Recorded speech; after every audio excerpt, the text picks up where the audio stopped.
Hello, I'm Jessica Marritt and welcome back to the next episode of Back in a Mill. I'm joined today by Ola Goldsmith, who is a sales coach and an entrepreneur. Okay, perfect. So do you want to just tell me a little bit about your business then, Ola? Yeah, sure. So I have been full-time business coaching now for just over a year, and I predominantly help hair, beauty, and aesthetics businesses to get more revenue, grow their existing businesses, start education businesses, grow a bigger audience, get in front of more of their ideal customers, become known, liked, trusted, and essentially build a bigger personal brand and a bigger business brand. Amazing. So how long have you been doing that for now then? So I've been doing it full time now for a year, but I did do a little bit of business coaching as well with my hair extension company. So I've been teaching for around about 8 years because I used to teach hair extensions.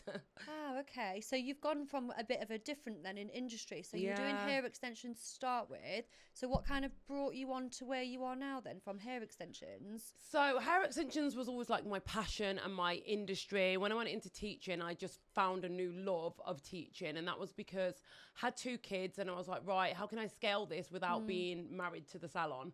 So I was like, right, I need to teach because that's one to many rather than one customer to, one to one. So I did that, and through that I ended up going on Dragon's Den. Oh, wow. And I brought out my own method basically of application. And I was like, I want to bring out hair that matches this method to sell it, to make the business more sustainable. So I didn't do that on Dragon's Den because they kind of was like, no, you need to ask for like less than 100 grand. And to bring out hair, I needed millions. So anyway, I went on Dragon's Den. It was a great experience. It really like broadened my horizons, expanded my audience. Yeah, And absolutely. then as soon as that aired, I met a business partner who wanted to invest in my business and bring out hair. So we did that, and it was very, very short-lived. It was like, I wouldn't say it was a mistake because it was the best thing I ever did, but it just didn't go to plan. Like the first 6 months were incredible, and then I just hated it, and we didn't get along in the end. And I just made the big, bold decision to be like, you just take that business. I'm going to start again I'm just going to go into teaching. First of all, I'm just going to teach hair extensions and just walk away from everything else. Wow. So you went on Dragon's Den. Yeah. And then the investor approached you on the back of that. Yeah. Right. Okay. And that was the business that you had in 2023? Yeah. Correct? Yeah, and you built that up for quite some time, and you actually had to close that business. Is that right? Yeah. So it didn't close as such. It kind of got handed to him. So I kind of just signed over all of my shares for £1 no. and came away. So it is, it's still going, but it's not mine anymore, and it's not what it was. It was a personal brand, and it just didn't serve me. I wasn't waking up happy. I didn't enjoy working with that particular business partner. And actually, looking back, I didn't enjoy selling hair. So I was like, oh, this is what I want to do to make the business more sustainable. And then I just didn't enjoy it. I was like, this is shit. Right. Okay. Okay. So it wasn't necessarily just that you didn't like the business partner and that's what caused it to close. It was an accumulation of loads of different things that weren't making you happy. It was us not getting on that caused it to close. But it made me think, well, I don't love this anyway. I'm not like absolutely loving it. So I'm not happy working with him. And then, I was thinking, oh, maybe I'll just go into business with somebody else and do it different. And then I thought, you know what? The bit that I love the most, teaching, I'm losing my focus for that now. So I just thought I might as well just get rid of all of it together. Wow. So it was kind of like the straw that broke the camel's back. Wow, that was quite a big decision then. Yeah, so I felt like I had no choice. Really? So when you made that decision, did you have your children then as well? Yeah. So it was only last year. So it was like we'd only been working together for less than a year. Right. And it was a big decision because I would have had no income. So my salon had been put into that business. I'd had the salon business, that hair extension business for 11 years. And that was all. We made the decision to put it all in the new business with the business partner. Right. So it was quite a lot then. So you put literally everything into this one pot. Yeah. And then you were kind of like left with nothing, essentially. Yeah, absolutely. And the decision whether you were going to start again with children, that must have been really, really stressful. Yeah. So my kids were like 4 and 5 at the time because they're 5 and 6 now. Yeah. So I knew I had an audience and I knew what I was good at. So I was like, let's just go and do what I'm good at and tell my audience what I'm doing and hope that they follow. Oh. And thank God they did. Oh, so how did you find that bridge then? So when you actually was like, okay, I'm going to rebuild, I'm going to start again, what platform was you relying on? So Instagram. So basically, when the relationship was breaking down with the business partner, I kept saying to my husband, this is going to go horribly wrong. And the conversations that I'd had with my business partner, there was no other way out. And he kind of like pushed me into that decision. Ultimately, it was my decision, but the alternatives were like not anything that I really could go for. Right. And I said to my husband, this is going to go horribly wrong. And I went on a business retreat in the March. So I handed it over in the June, but the March before I went on a business retreat, and it was a business coach that I'd worked for before, and she was like, you need to do coaching. She was like, I've always said it, you need to do coaching. And like everybody on that business retreat was coaches. They were doing coaching, and I was like, and I was seeing how happy they were. And I was like, when they were talking about their businesses and the setups of their business, I was like, that looks really good and fun and like not stressful. So when I came away from the business retreat, I said to my business partner, how about we add coaching? Yeah. Thank God he said no, because otherwise I would have been in, because when you leave, you're in a non-compete. Had I put the coaching into that business, I wouldn't have been able to do it. Right. But he was like, no, let's just focus on the hair sales. So I was like, okay, well, I'm going to do it on the side and I'm going to do my own retreats. And I just started building that on the side, thinking that when shit hits the fan, this is what I'm going to do. Right, okay. So I got a coach that taught me how to build a membership group, like a low-cost membership group. And yeah, it just spiraled. Amazing. So, in a good way, yeah. So you got quite a lot of value then from those life lessons and kind of being at that point where you were so low. Must have been really, really scary. Yeah. And I don't know, I think a lot of women would have really been like not knowing what to do. I didn't really know what to do, but all I knew is that I had to do something. So I'm not like a sit at home and cry kind of girl. I'm like a sit at home, twiddle my thumbs and rack my head full of ideas kind of girl. Yeah, find a plan. Like, okay, there's always going to be problems, but like my job is to now find a solution, because there's no other choice. No, because what's the alternative? What's the alternative? Yeah, sit and cry. It's not going to help me. I think that scenario that you were in that situation is like everyone's worst nightmare. And I put myself in it. I was like, why? But I wouldn't do anything differently. Like, because you learn, don't you? Yeah, You and learn that from 9 mistakes. months of working on the hair brand, we had a massive launch. Like, it built my profile. It really did like expand I probably like tripled my audience whilst I was like doing that launch, because we were like in the middle of a big launch with a big investment. Yeah. So it really, and I was the face of the brand, thank goodness. Like that's what I would recommend to everybody. Like if you can be the face of your brand, you can do anything if anything happens to that business. That's really, really good advice. Yeah.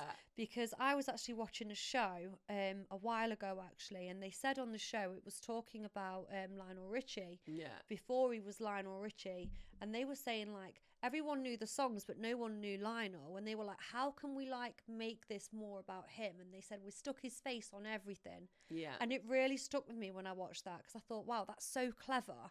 And it's not something that I'd kind of clocked in my own mind, which you obviously had. Yeah. Put your face on everything, because when you put your face on everything, your face doesn't go anywhere, but brands and businesses can. Yeah. So it's like everyone still knows who you are. Yeah, you are the brand then. Yeah. So, you know, my non-compete ends next week. Oh. So I'm like, oh my God, now what am I going to do? Like, because my non-compete means that I can't like work with any brands that sell hair extensions. That was another reason I had to go into coaching, because I was not physically allowed to do some of the other things. And like whether I was allowed to train in extensions or not, the lines were getting blurred and I was getting like really worried. Like, so I decided to stop teaching extensions then as well, because I was just like, I don't know if I'm supposed to be doing this. They didn't have a problem with it. But then when I got lawyers involved and they were reading the contract, there was loads of blurred lines with which contracts were. So we had 2 different contracts and like which one would stand. And I'm like, and really, I really felt like I didn't know my business partner well. I was like, I don't know what he's going to do. That's so like sad, isn't it? And I think this is so hard, especially for like not just women in business, but for anyone in business. No one teaches us these things. No. You don't really find out about the problems that you can face in business until you're literally slung in the deep end. It's too late, and you're just like, oh my gosh, like this is so overwhelming. And it's a lot, isn't it? When you just kind of, you know, you don't really know what path you take, but then you do end up taking more of an entrepreneurial path. And you kind of just feel like this tiny little fish in this massive pond. And it's a lot, isn't it? Yeah. I mean, I actually like doing things that petrify me. So I was like, oh my God, this is scary, but it's also exciting as well at the same time. I'm like, what's going to happen? Like, I didn't think that it would grow into the business that it is today. And I never thought I would be as happy and confident as I am doing what I'm doing. I'm like, oh my God, this is like literally made for me. It's like the universe sent all of that shit to happen so that this could happen, because I don't think that I would have fully taken coaching seriously unless I was in that situation. I was like pushed into that situation that it stopped me doing everything that I'd ever known, really. And whilst I was building the business with my business partner, I'd stopped doing hair. So then when I went back to doing a bit of hair, I thought, oh, actually, I don't want to do this anymore. And it's really weird how, like, years ago when I was doing hair and customers said, oh, you know, don't ever leave the salon. I was like, I would never. I was like, don't be silly. Like, I would have never. The like, clients that threaten you with an inch of your life. I would never do that. I'll never live. I was like, this is my passion. But your passions change. And until but you don't know that I didn't plan for them to. They just did. So, yeah, it's funny when I look back and I think that I always said to my customers, no, don't worry, I'll never leave you. And that now I'm like, I still do like 3 or 4 clients and I'm like, oh my God, what's going to happen that day that I decide to be like, no. You're not doing it anymore. Doing it, because I don't really need to do them clients now. But I'm like, also, I wanted to wait for my non-compete to end, but in case I do something within the industry, so I don't want to be out of the loop. Yeah, definitely, 100%. What advice would you give anyone then, Ola, that's watching this, that may be looking to go into business with a business partner? Like, if you could have done anything different, what advice would you give to anyone watching that's maybe in that situation and feeling unsure? Right, so if you're going to work with a business partner, if you've got the ability to have more than one business, have another business already going. Because once you go into business and you go into a contract with somebody, there are certain things that you can and cannot do if that business breaks down. But if you've got something that you've started already that is a side of that business, they can't then go and get you to reverse that. So I would have something else that is, you know, that you're already doing before you go into partnership. So your eggs are not all in one basket. Because if you go like tunnel vision like I did with one business partner and then it doesn't work out, you are in a non-compete then for 12 months. So you can't really, depending on what it is, you might not be able to work in your industry. So if you've got like, I don't know, a service-based business, then a product business, just make sure that you've got something else that's separate, that's already up and running before you go into partnership, because they can't then take that away from you. And then that's always yours, and that's always yours. Protected. You're like, I was doing this before that. So and it'll go into the contract as well, because you've got that existing business. What I should have done, the only thing that I probably should have done differently, but in hindsight, I'm glad I didn't, because I'm in the coaching now, is I should have said, no, I'm going to keep my salon. That's been my hair extension business for 11 years. That's mine. It's not anything to do with selling hair. It's a service-based business. We'll, you know, put something in the contract to say that we only use the hair that we sell as us. But I should have kept that salon for myself separately. There was no need for me to put all my eggs in one basket, because you get a little bit excited, especially if you're looking for an investor and then you get somebody that's like, yes, I'm going to invest in you. They're fully invested in you, and you kind of feel like, wow, like this person is entrusted in me. They want to invest, and you kind of just go, oh, yeah. And did you have a lawyer at the time then? Was you having anyone help you with paperwork? I had a solicitor and everything, but I was fully like guiding the solicitor. Like, no, it's fine. I really trust him. I'm going to go all in. And do you know what I mean? Like, I probably should have got some external advice, and I was given a little bit, but I was just like, no, it's absolutely fine. And we really rushed it. Really rushed it. So I didn't have time to have second thoughts, get cold feet, have any doubts, or, you know, I didn't have time to think about it. So now my decisions are, although I will always be like a fast decision maker, anything big, I kind of do slowly. Like at the minute I'm building a supplement brand, but I've got on board like a consultant, I've got product developers. I'm not trying to do it all myself. I'm getting advised by the right people, and I'm just going to do it slow. Like the old me would have launched that within 4 weeks. So you've really learned from the mistakes. And I think that's the thing in business. It's like people think if you make a mistake, then that's it, you failed and that's it. But actually it can be the complete opposite, because it can show you exactly the things that you don't want to do, and you can grow and develop and move forward from that. And it's like, now you know what mistakes you've made, so you're not going to make them again. I think if you're not failing, you're not risking enough. You've got to kind of, your failures are your success, because that's how can you learn if you're not making any mistakes? True. And that's just meaning that you're constantly in the comfort zone. Yeah. And I always say this to people: if you feel like you go into work and everything feels chill, you're not pushing yourself. Yeah. Because every day shouldn't feel chill. It certainly doesn't for me. Yeah. But some people are like that. Some people do want to just feel chill and just feel settled. It depends what kind of entrepreneur you are. I will never just chill and feel settled. Like, my coaching business is going really, really well. I don't really need anything else. But I'm like now thinking about in 20 years when I don't want to be the face of the business. So like I say, be the face of the business so you can build anything else. But now what I'm doing a little bit differently is I'm going to build a supplement business with me being the face of the business, but a business that won't actually need me if I decide to dip out. Yeah. So I can propel it to where it needs to be, and then I can dip out of that. Yeah, which really before was very, very difficult. With hair extensions, it's just not like that, is it? It's hard. It's very, very hard. Because then you're relying on somebody else, whereas with the supplement business, a lot of the stuff will, you know, go on behind the scenes, and I'll be relying on people that have got jobs that are easily replaceable. Whereas when it's a personal service, like, who does your hair matters. You can't just replace them and be like, here's somebody else to do your hair. It doesn't work like that. Doesn't work like that. Yeah. Whereas if somebody's packing my orders behind the scene, the customers don't care as long as they get their order on a certain date. So that's a great idea. Yeah. So you're already kind of making all these different steps to kind of make sure that you've got a few. Getting my retirement plan ready. Yeah. Ola's getting ready to retire on the yacht in Marbella. Yeah. I want to retire at 50. So. Do you? Yeah. And I mean, that's not even super early, but it's not like 60, 70. Like, I want to, like, by the time I'm sort of mid-40s, I'll probably come away from coaching. So my coaching business, I don't have any plans to keep it there forever.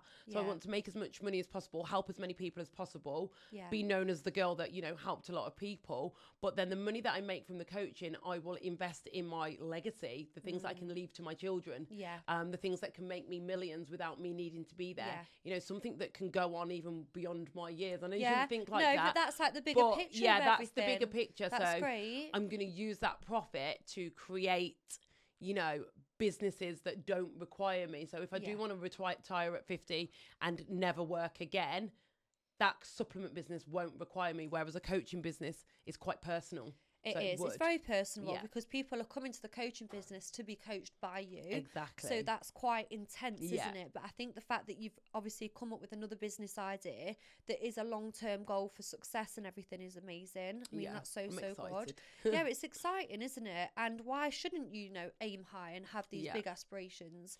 I think because of like so many like little setbacks and little failures now, I don't think I can survive having one business because I would be like, well, if something happens to that business, I'm not starting from scratch again. Yeah. Like there'll be never a time where I have to start from scratch again without having anything. I can't believe that I'd worked for 11 years building this hair extension brand and business and building different branches off it to put it all in one basket and then lose it all. That's crazy. Yeah. But you've learned from it. Yeah. And you've mentioned something there about kind of investing and reinvesting into business. Yeah. Is this another piece of advice you would maybe give to people watching this? Is reinvestment for you something I would say always have a long-term plan. So, okay, what's going to happen, like, especially for salon businesses, like what happens if all of your staff walk out? Like, what's your long-term plan? Like, what happens when you get tired? What's your long-term plan? You know, if you're doing hair, are you going to bring out a product? Like, that's what originally I was like, oh, let me bring out hair extensions. That would be my long-term plan. But then that didn't work out. So I would just say, like, either think about, okay, am I going to do this till retirement age and then retire? If you are, then that's fine. If not, what's the backup plan? What's next? Yeah, and I think it's so important to have Yeah. those backup plans, isn't it? I'd love to go into property as well. Oh, Ola wants to do everything. Yeah, no, they're just the 3 things that I want to do. I want to Property's have very good though, very Yeah. lucrative. But I think for that market, it's overwhelming if you don't know a lot of the background because there's a lot to it. Exactly. So I'd have a coach, and I'd like everything that I do as well. I'd have a coach. So I'll you never can do adapt. anything alone. Yeah, I think this is the thing when you've not had a coach before. Yeah. You don't realise what value you actually get Yeah. out of that, and how actually much you need a coach without knowing that you need one. It's a cheat sheet.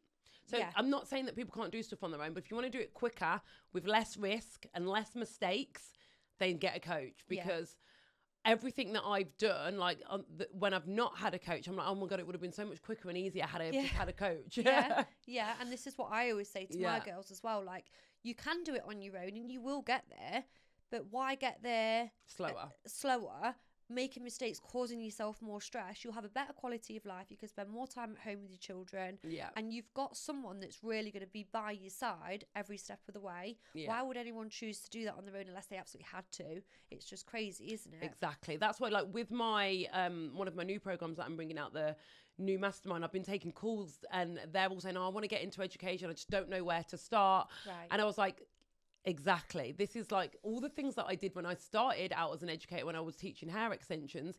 Had I have just had a coach, I would have saved a lot of time and money. Yeah. So had I have had something like what I'm doing now, I'm like, oh my God, that would have been great. So I've lost all the money and made all the mistakes for them so that they don't have to. So it's literally a cheat sheet. So what is involved in your mastermind? So we might as well discuss that as well, because it's very, very good. So become a 6-figure educator. Yeah. So it takes people who are busy or fully booked. It is a high level mastermind. So if you're not like where you want to be with your customers, or you're still growing your brand, then it wouldn't be suitable. But it's for people that are busy or fully booked that are knackered. They're like, okay, this is great now. How can I make some more money and make some more impact? Yeah, great. So then they go on to teach people how to do what they've done. But again, it's things like launch strategy, it's done for you templates, it's done for you sales funnels, it's done for you frameworks. All of these things that when I've been speaking to people, they're like, I don't know what these are.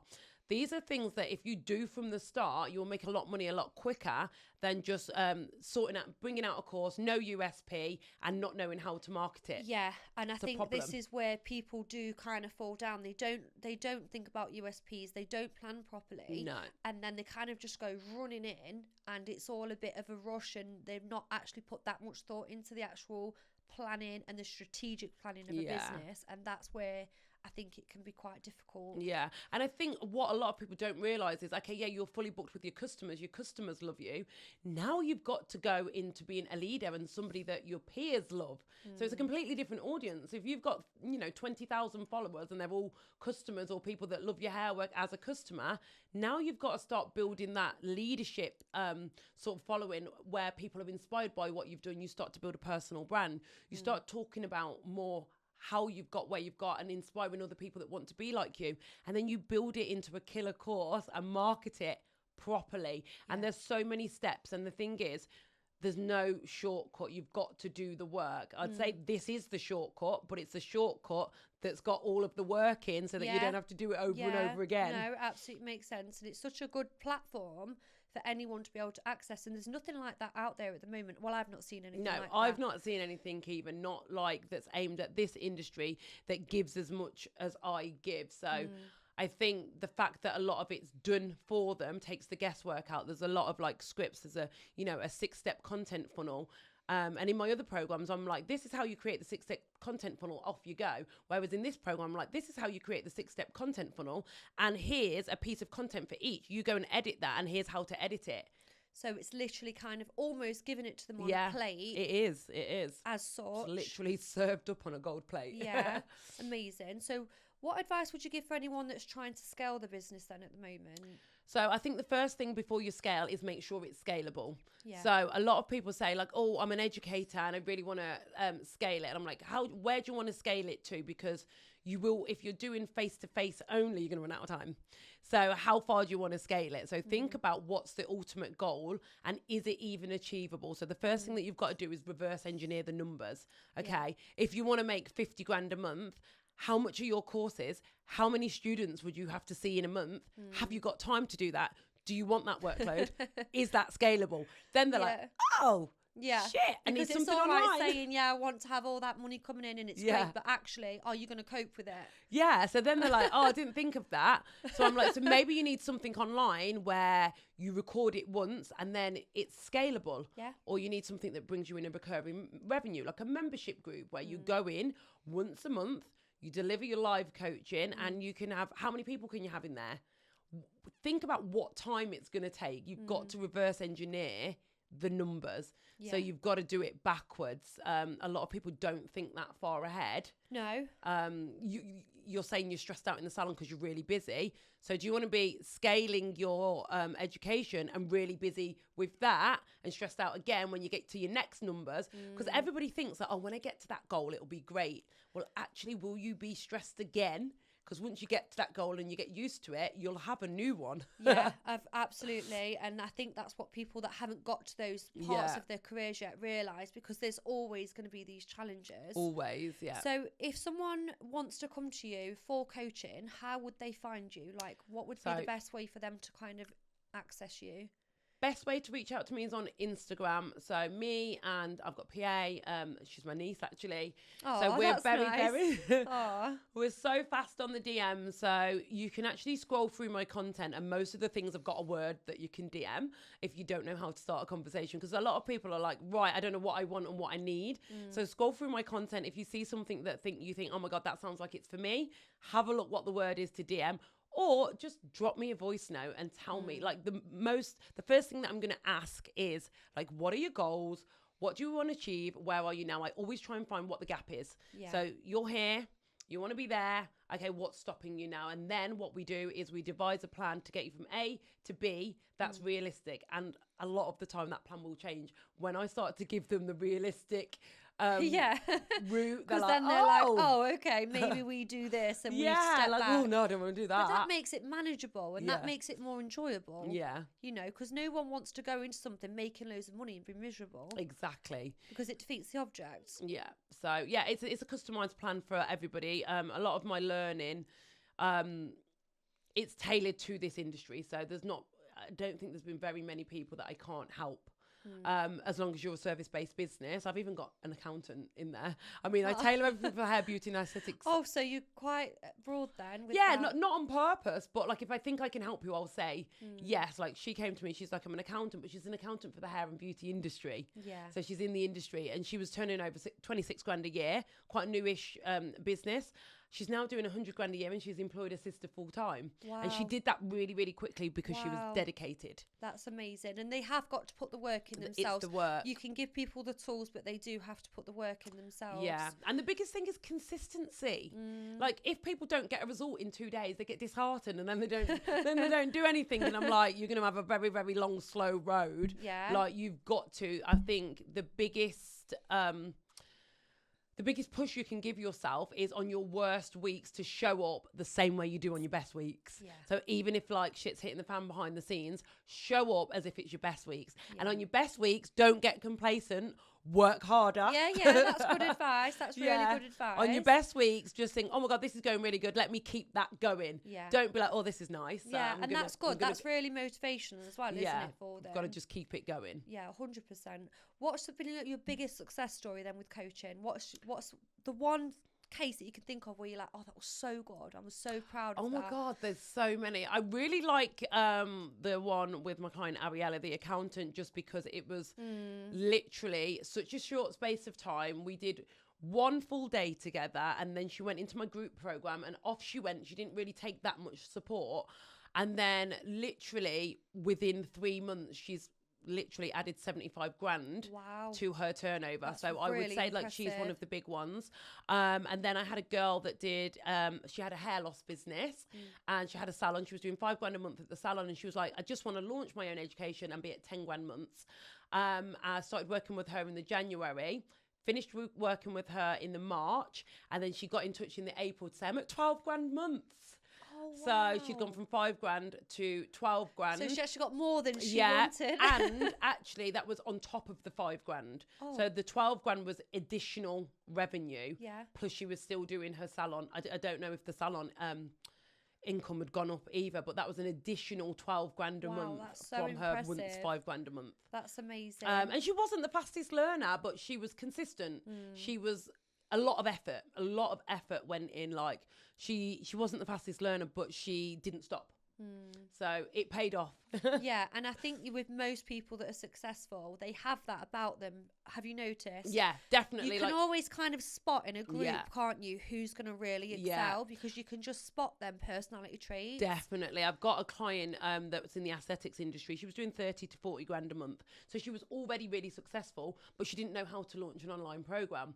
So people like that are doing really well, they invest really easily because they just want to get the job done. Yeah. We launched and now she's earning an extra 10 grand a month. And actually that was about a month ago. So I've no doubt that she's doing more than an extra 10 grand a month now. But yeah, she's got a retreat. She's got a membership group up and running. She's like doing one-to-one coaching. And I worked with her for 4 months. So again, a really, really fast transition. That's so good. It's so good. And don't you think that the retreats are within the industry really good for networking? I love retreats. Obviously, we went on our retreat in Marbella, which was fantastic. We had a great time. Yeah, it's just so nice to speak to other girls and kind of get together and share stories, and it's nice. Yeah, isn't it? I love it. And I do UK retreats as well, because I think everyone does abroad ones, and I love the abroad ones. But there are people that have got commitments and stuff like that can't travel abroad. So I was like, everyone always says to me, do one abroad. And I'm like, there's loads abroad. Let me just do one for the people that need one in the UK.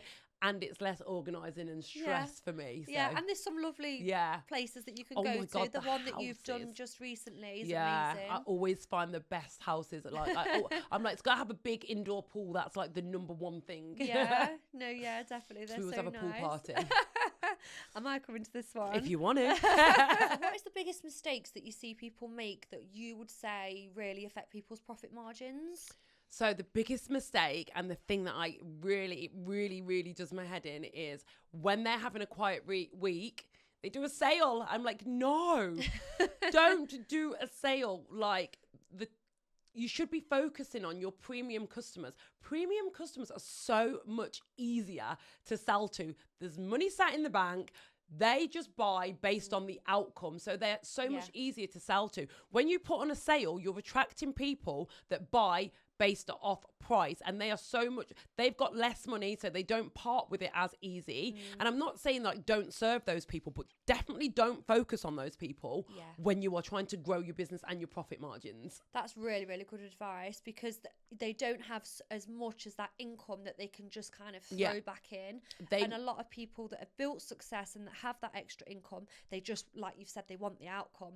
They just want the outcome. So it doesn't matter as much to them with the investment, because they just need to get there. Yeah, they buy based on value and results.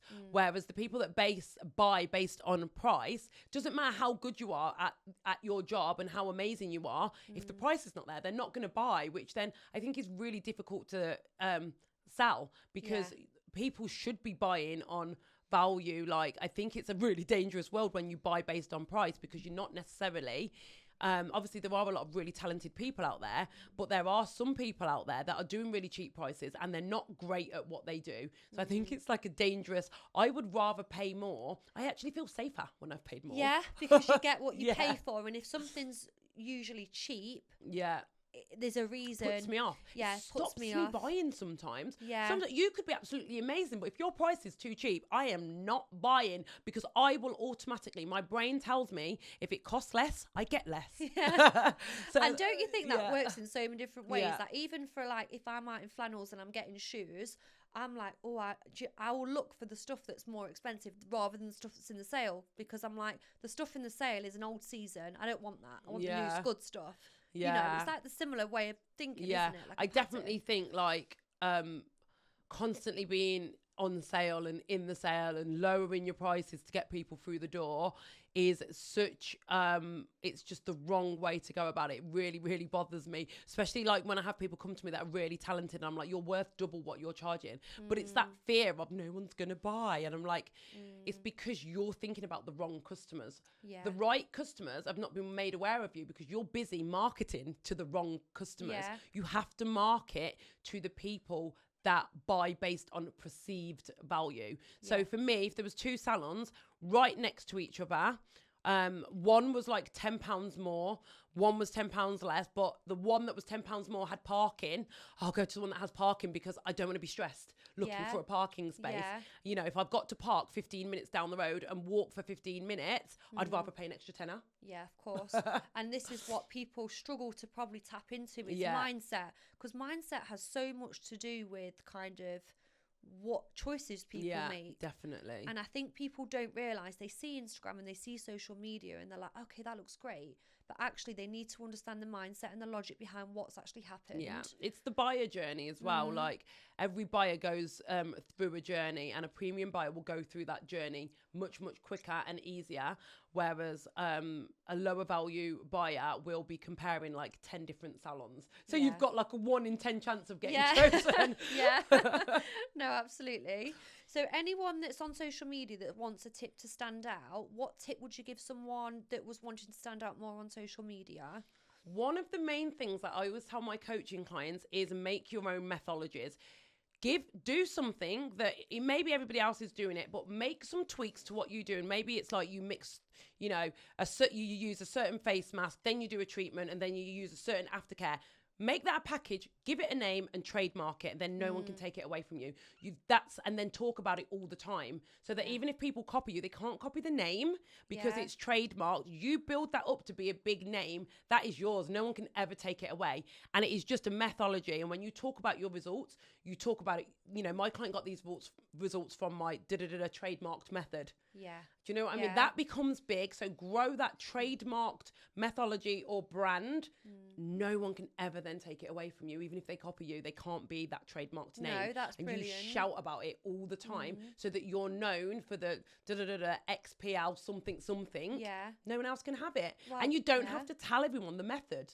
So it's harder for people to copy because they don't know what you're doing. Yeah, absolutely. That's really good. And I think with this market, everyone is kind of copying everyone, and there's a lot of that going off at the minute. So really, really good advice. Try and put your own spin on things. Try and, like, rather than copying everybody else, I always look at things and think, how can I make that better or different? Yeah. So when you see something that, you know, there's a new trend, oh, that's a new trend, that looks really good. How can I make that better or different so that I can stand out? Rather than saying, oh, let me jump on that trend. Rewire your brain. Because then people know that it's not authentic as well, and that's quite apparent, isn't it? Especially on platforms like Instagram. You've got to stand out, and by doing the same thing as everybody else, you won't stand out as a leader. You've got to have your own opinions and values. Go against the grain. Like, if you truly believe in something, like in my masterminds, I do like leadership content, and I provide them with the captions. And, you know, one of them is talking about how, you know, when I started my career, I did this when everybody else was doing this. Make it apparent that you don't do what everybody else does, and actually talk about that. Say, I know that everybody's doing this, but the reason that I do it this way is because I'm telling you now, you make yourself stand out and look and sound like a leader by going against the grain. That is amazing advice. I think a lot of people watch this would really take a lot of value good. from that advice. Okay, that's good. Yeah. Good. How many minutes are we in? 45 takes 40. You know. I'm just going to see if there's anything else I want to ask. Cool. But I think we're nearly there. I'm taking notes. I'm good at sales. I'm good at branding. Business building is my thing. I worked in sales. Did you? I worked in sales as well. I come from a sales background. That's what I think boosted my not ego. Gives you confidence, Confidence is everything as well. If you show up and say I'm a badass boss, even if you're not, people are like, oh, she must be.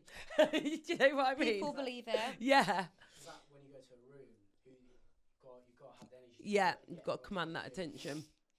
So we've covered literally so many points. I think the only thing I haven't asked is what advice would you give to new people? Okay, perfect. And then I think we should be there. And if there's anything else that you wanted to cover. No, I think we're good. She smashed it. Okay. So what advice would you give to anyone kind of new into industry that is looking for a little bit of advice, that maybe doesn't have a clue where to start? What advice would you give them? My advice to new people, the first thing that I would say is master your craft. Before you start panicking about getting customers and having loads of sales, the first thing that you need to do is make sure that you are really good at what you do. So don't focus on the customers, focus on practicing. So anyone that you can get in your chair, or on your bed, or in front of you, or whatever, just make sure you're really good at what you do, because once you become really good, the world is yours. You can do anything. But if you're average at what you do, then it's just going to be slower. So the first thing when you're new, I would say, don't focus on like your bank balance and, you know, getting as many customers as possible. Focus on being the best version of whatever you are, aesthetics practitioner, hairdresser, extensionist, whatever it is. Focus on being really good and giving your customers really good results. And if you're struggling with something, invest in more training. Invest in as much as you training as you can, so that you're really good at what you do, and then focus on the growth. Yeah, and I think that will make it a lot easier for them as well. Otherwise, again, they just get lost in the industry, and they're just going to always kind of be chasing that, aren't they? And you don't want to be feeling... Yeah, you don't want to be stressed out with loads of customers when you're still nervous about doing a treatment, or you've still got loads of people coming back. And when you're new as well, you don't know how good you are until it's been a period of time, till you've done enough clients to see if anyone comes back with any problems. So you don't know your struggles yet, because you've got to do a lot of clients to see a pattern of either no complaints or no issues, no problems, or there's a few problems. If you do a few customers and they're all fine, it's not enough. You've got to have enough customers to be able to truly see how good you are and where you need your areas of improvement. What the reflective is. And then you can't really assess that, can you, unless you've actually put yourself in that position. And you've done that for a fairly long amount of time, because you can't measure results properly unless there's been that length, can you? So just focus on practicing, getting models in, doing masterclasses, watching other people. There's so many masterclasses and tips and tricks and everything online. Literally dedicate an hour a week to watching other people do what you're doing. No, absolutely. Well, I've absolutely loved talking to you today. It's been amazing. Thank you so much for coming on. Thanks for having me. Oh, it's been a pleasure. And if anyone is watching this that is looking for coaching, Ola is your girl. So she is on Instagram. We will put her at the bottom of the screen as well. And like she said, leave her a voice note, send her a DM, and she'll be more than happy to help you. And until next time, we'll see you later. Thank you.